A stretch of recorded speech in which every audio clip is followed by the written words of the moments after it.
As shown in Part 1, perspective plays a big role in what we believe is true. I did not have sexual relations with that woman, Miss Lewinsky. I never told anybody to lie. A different perspective, or maybe in this case a different definition of a term such as sexual relations, could allow for the letter, but definitely not the spirit of the truth to be upheld. Some people believe a lie is a lie, others believe in shades of grey. So, supposing we hit the body with a tremendous, whether it's ultraviolet or just very powerful light, and I think you said that hasn't been checked, but you're going to test it. And then I said, supposing you brought the light inside the body, which you can do, either through the skin or in some other way. And I think you said you're going to test that too. Sounds interesting. Right, and then I see the disinfectant, where it knocks it out in a minute, 1 minute. And is there a way we can do something like that by injection inside or almost a cleaning? Because you see it gets on the lungs and it does a tremendous number of the lungs, so it'd be interesting. One of the treatments they're looking at for COVID is to take hydrogen peroxide through a nebulizer into your lungs. That's a disinfectant into your body for a cleaning. I don't think Trump was going for that. I think The general public would consider what Clinton did as sexual relations, so he is intentionally using language to deceive. But is what Trump's saying a lie? As although fanciful, as pointed out by Tim Pool, some obscure science leans in that direction, and Trump doesn't really state untruths, only asks rambling questions using hypophora. Hypophora is a clever strategy in which you raise an objection or a question that's on your audience's mind, and then you immediately provide the answer or response. As there are no stupid questions, it is the platform he's taken on with the deception of having all the answers that makes this a potential fatal falsehood. What was he thinking while he was saying that? He's probably like, there's got to be an intelligent way to get out of this fucking subject that I've already started, and I've already coming up with perhaps, for instance, maybe you could.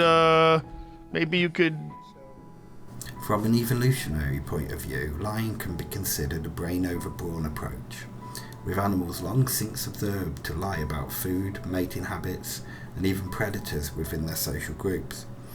With mimicry and camouflage arguably interspecies lying or bluffing, it is a stable of communication and ecological systems alike, with the cuckoo perhaps the king of the liars.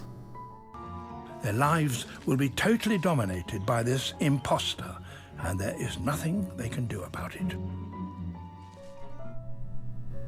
Lying is the lubrication of communication. Do I look good? Did I do good? Often, these questions only have one correct answer, regardless of opinion or fact. Self-deception is advantageous. Can I do this, even in the face of great danger, can keep the flight mechanism at bay.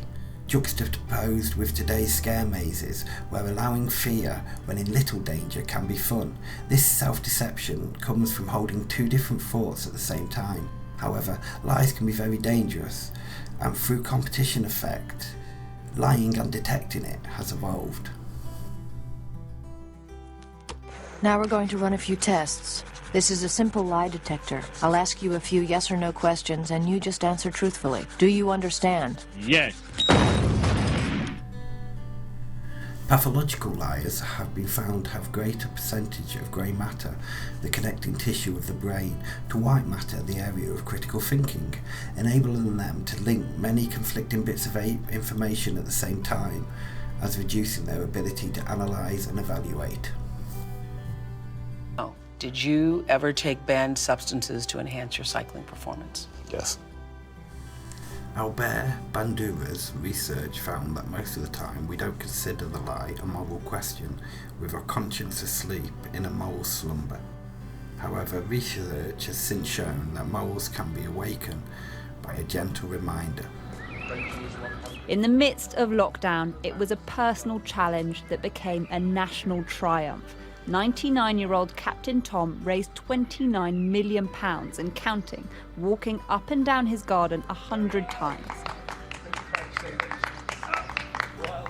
Or entrenched with a forceful one, suggesting we can slip into lying without considering it, and those views can then be entrenched or diluted by external stimuli. But I was asking a sarcastic and a very sarcastic question to the reporters in the room about disinfectant on the inside. But it does kill it, and it would kill it on the hands, and that would make things much better. That was done in the form of a sarcastic question to the reporters. If Trump was being sarcastic and he believed what he's saying about being a genius and how many people listen to him, it's a very dangerous form of sarcasm to have done so subtly.